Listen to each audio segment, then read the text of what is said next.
Olá, seja muito bem-vindo ao podcast Fé e Vida. Esse é um podcast da Primeira Igreja Batista de Balsas e nós temos semanalmente nos encontrado e tem sido um prazer podermos conversar sobre assuntos que são relevantes para a nossa vida e ver o conselho de Deus e de como nós podemos tornar os ensinos de Deus práticos para a nossa vida. Hoje nós vamos para o nosso podcast, episódio de número 6, e hoje nós vamos começar uma série que a gente vai intitular como Construindo Pontes, e durante 8 semanas nós estaremos vendo de que forma nós podemos estreitar relacionamentos, nos aproximarmos das pessoas e deixarmos as pessoas também se aproximarem de nós, e entendendo que isso faz parte da dinâmica e Deus planejou isso de forma muito intencional e nos deu ferramentas para que nós nos aproximemos e deixemos as pessoas se aproximarem de nós, né? Eu me chamo Wellington, hoje eu vou estar aqui de forma solitária, né? Mas a minha intenção, né, é que no nosso tempo seja um tempo muito, muito proveitoso, né?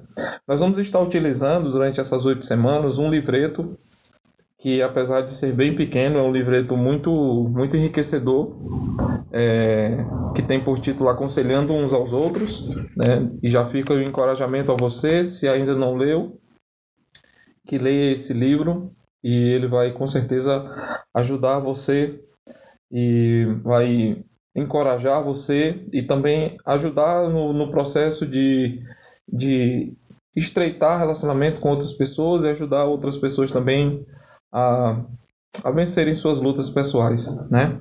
Bom, hoje para esse episódio número 1, o nosso tema é com toda humildade, né? E a gente precisa estabelecer aqui algumas bases dessa nossa conversa, a princípio, né?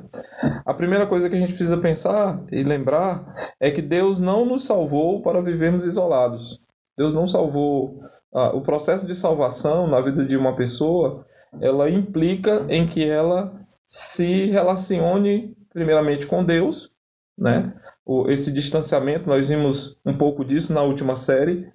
Esse distanciamento entre Deus e o homem aconteceu lá em Gênesis capítulo 3 por causa do pecado de Adão.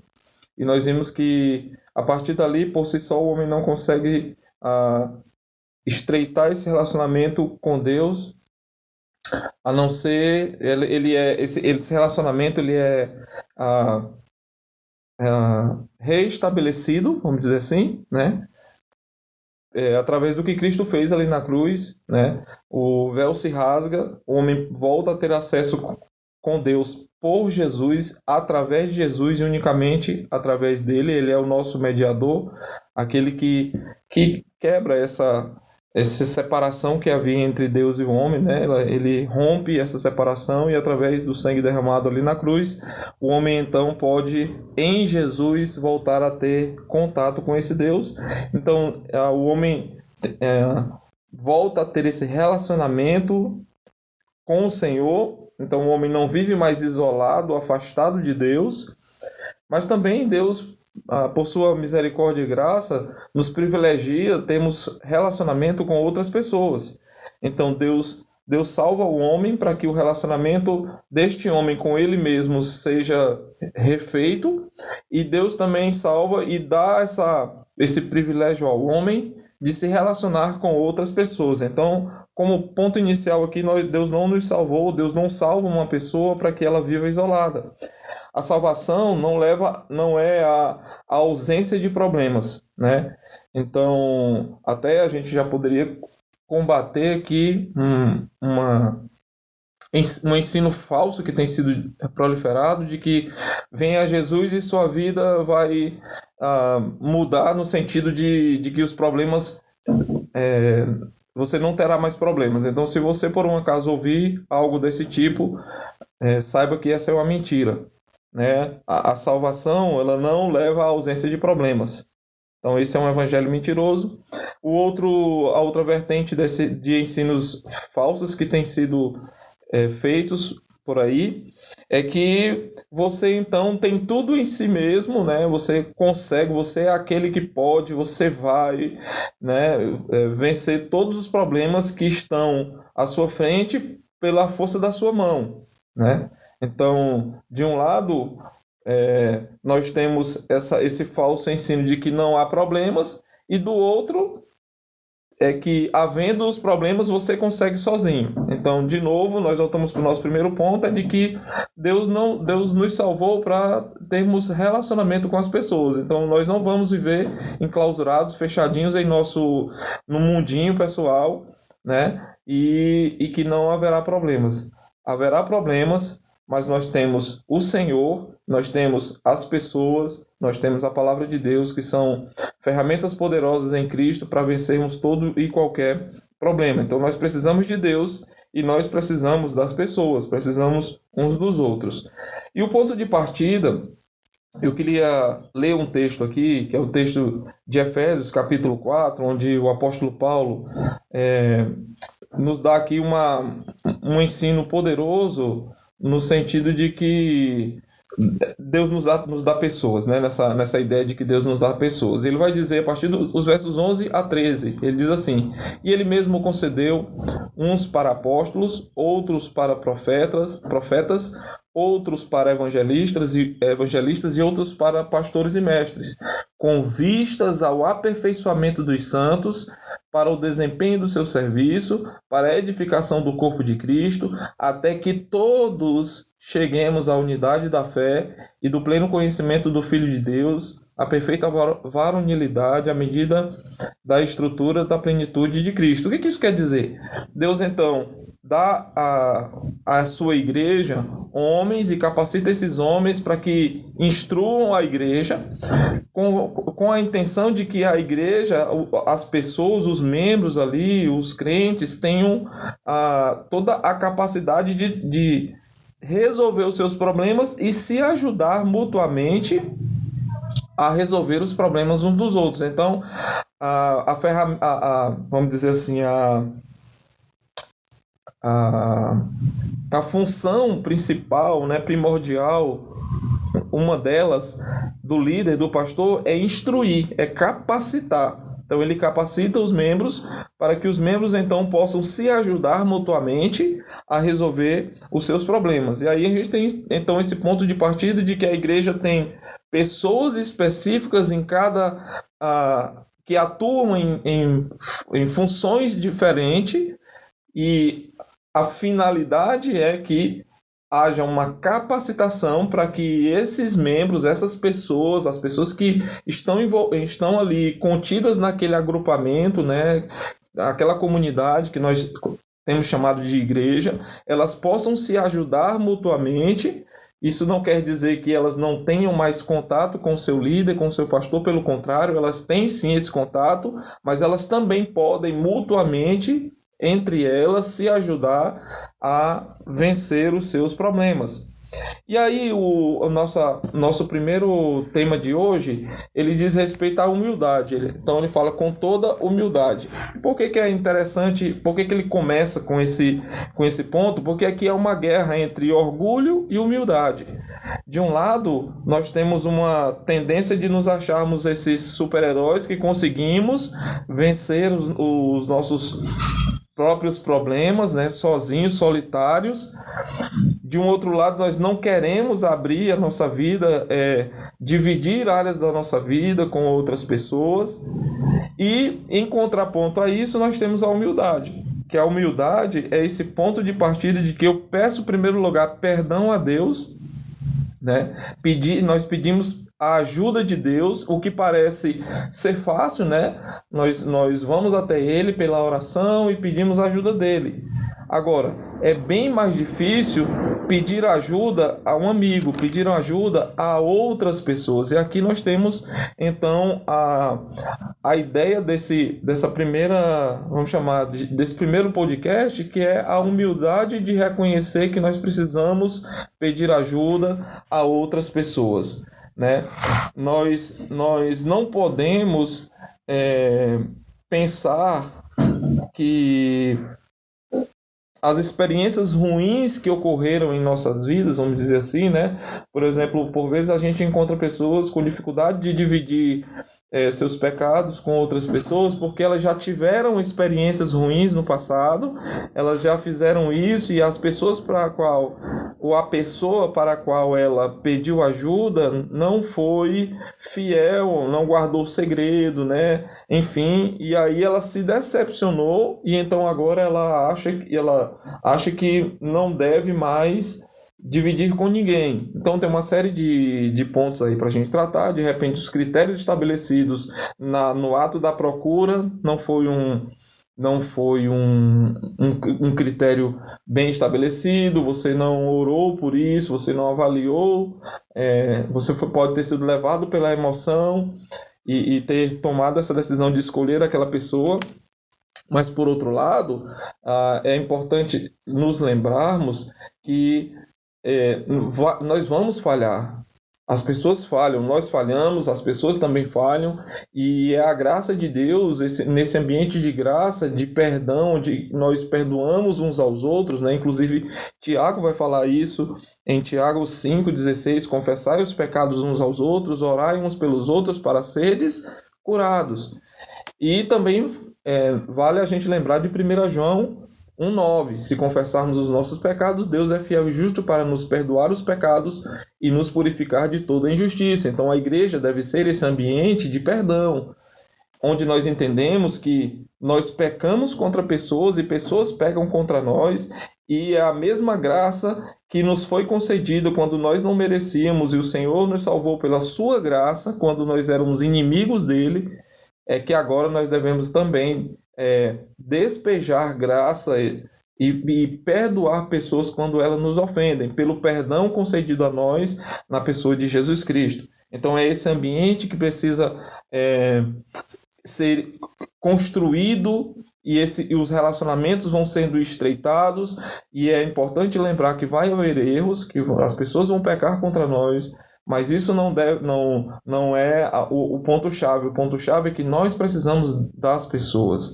E é a misericórdia e a graça de Deus estabelecida a nós, ou dada a nós, que deve ser esse termômetro pelo qual nós então buscamos as outras pessoas e perdoamos as pessoas. Jesus vai falar isso, inclusive, em Mateus 18, de 15 a 18. Se o teu irmão peca contra ti, vai arguí-lo entre ti, ou vai conversa você e ele. Então, se você se decepcionou com alguém, o que a Bíblia está mandando você fazer, e me mandando fazer também, é ir até essa pessoa e resolver o problema. Resolvo o problema com ela. Se ela peca contra mim, eu vou até ela, e aqui, por vezes, não é isso que acontece. Nós esperamos que as pessoas que nos ofendem venham até nós, e elas é que a gente meio que fica como juiz e dizendo, não, mas ela que falhou comigo, então ela que venha até mim. Mas olha o que a Bíblia manda nós fazermos. Então depois você pode até abrir o texto lá e ler Mateus 18, de 15 a 18. Então, se teu irmão peca contra ti, vai você e conversa com ele.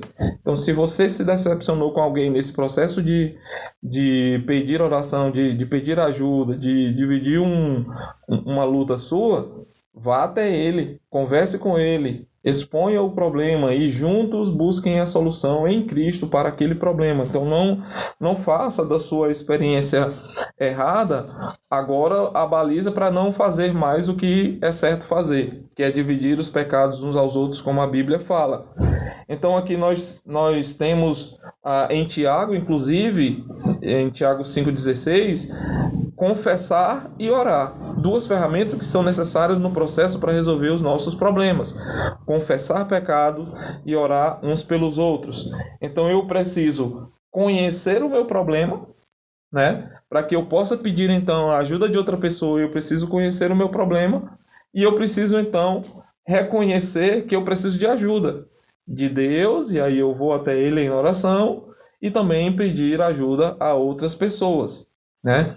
E aí você pode se perguntar, por onde então eu devo começar? Talvez você me dizendo assim, olha, Wellington, se eu for colocar aqui numa folha de papel, eu tenho muitos problemas, muitas situações que eu preciso resolver.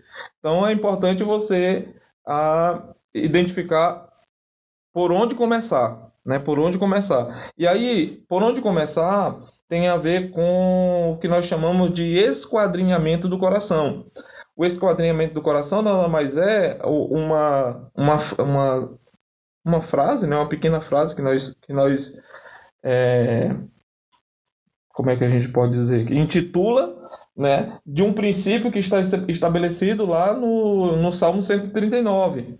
No Salmo 139, nos dois últimos versos, há um princípio estabelecido para nós do que nós chamamos, ou podemos chamar de esquadrinhamento do coração. O salmista vai falar lá nesses dois versos o seguinte: sonda-me, ó Deus, e conhece o meu coração. Prova-me e conhece os meus pensamentos. Vê se há em mim algum caminho mau e guia-me pelo caminho eterno. Então o salmista está numa oração pedindo ao Senhor, então, que sonde o seu coração, né? E veja se há em mim algum caminho mau. Ou seja, me expõe ou torna óbvio para mim, Deus, os pecados que eu preciso tratar.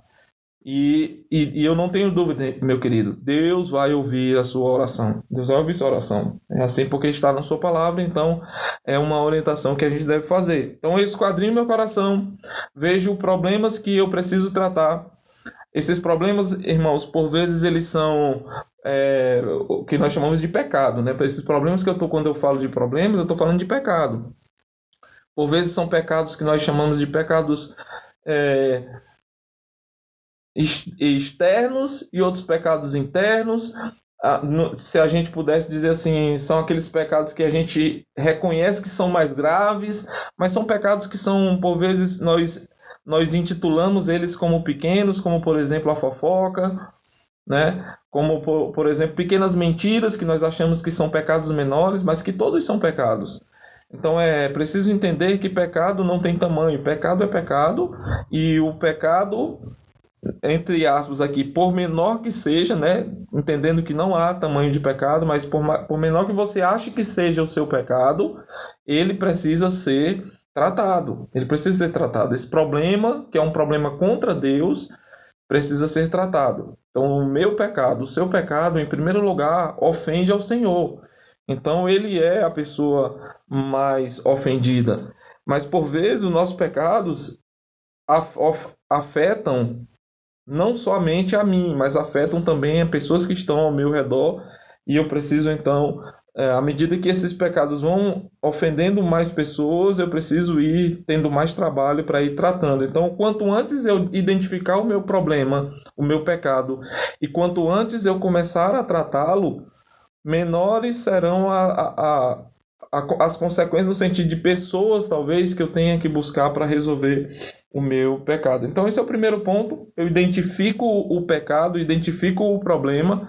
Então, meu conselho é escreva. Né? Escreva áreas da sua vida que você precisa resolver.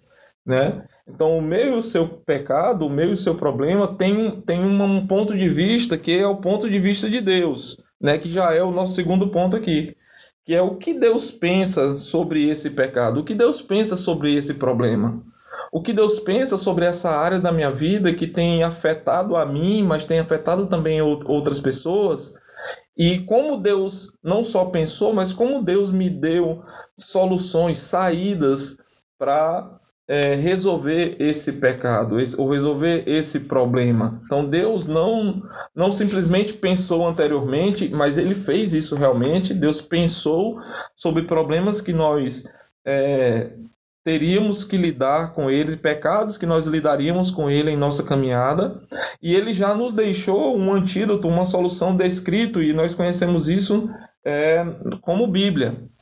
Deus pensou sobre qualquer problema que eu e você venhamos a passar em qualquer momento da história, tá? Em qualquer momento da história, Deus já pensou de problemas que nós passaríamos e Ele nos deixou a solução, e essa solução está na sua palavra. Então eu identifico o meu problema. Então, se, por exemplo, se o seu problema, ou o seu pecado, o pecado com que você tem lutado, mas tem perdido, é a ira, o que Deus pensa sobre a ira? Né? O que Deus deixou descrito na sua palavra sobre a ira? Se o seu problema são as fofocas, O que Deus pensou sobre fofoca? O que Deus deixou descrito sobre a fofoca? Se o seu problema é a falta de fé, o que Deus pensou sobre falta de fé? Se o seu problema é a descrença nas Escrituras, o que Deus deixou descrito na sua própria Escritura que vai combater essa falta de fé, essa falta de esperança, de crença na própria palavra? Ou seja, não importa o pecado, o problema com o qual você tem lidado, Deus pensou sobre alguma coisa sobre isso, Deus já pensou sobre isso e Ele deixou como resolver esses problemas descrito na sua palavra. Então, é nosso papel buscarmos nas Escrituras como vencer esse problema. E em terceiro e último lugar, peça para alguém orar por você. Então você identifica seu problema, você busca na palavra, e entre buscar na palavra e entre pedir alguém para orar, as duas coisas podem estar acontecendo simultaneamente. À medida que você, por exemplo, identifica um pecado, um problema na sua vida, que você não sabe aonde está na palavra a solução, o que Deus pensa sobre esse problema, você também pode procurar uma pessoa para ajudar você a identificar na palavra esses problemas. Então, à medida que você pede ajuda, pede para ela orar, você está pedindo ajuda também para que ela te ajude a identificar na palavra, te mostrar na palavra onde estão ali os princípios que Deus deixou descrito para vencer aquele problema. Então, basicamente, com toda a humildade, tem a ver com reconhecer a grandeza de Deus, reconhecer a nossa insignificância, o nosso lugar, né? Deus é soberano e nós somos carentes aqui embaixo, dependentes dele. Reconhecer que ele nos deixou ferramentas úteis para vencer o nosso problema, o nosso pecado, e ele nos deixou pessoas. Então, se nós formos diligentes e obstinados, assim como somos muitas vezes obstinados em pecar, nós devemos ser obstinados em buscar a solução para o nosso pecado, né? Para buscar as soluções para o nosso pecado. Nós devemos ser diligentes em buscar as ferramentas e caminhar na direção da resolução desses problemas. Eu queria... O livro aqui, ele nos dá alguns exemplos de pedidos de oração, e eu queria ler esses pedidos até como um encorajamento. De repente, pode ser que você se encontre em alguns desses exemplos que foram descritos no livro. Eles estão descritos aqui nas páginas 14 e 15. Eu queria ler com vocês agora, já caminhando para o nosso fim. Às vezes é difícil para mim até mesmo orar pelas dificuldades da minha vida. Você pode orar para que eu entenda profundamente em meu coração que Deus se importa comigo e me convida a derramar o meu coração diante dele? Estou doente há algum tempo e me inclino a ficar tão desencorajado. Você pode orar para que eu seja capaz de correr para Jesus sempre que me sentir particularmente desanimado? Tenho sido ríspido com meu cônjuge nas últimas semanas. Você pode orar para que eu viva com humildade e gentileza à medida que tentamos conversar sobre assuntos difíceis? Estou tão frustrado com minha filha que meu desejo de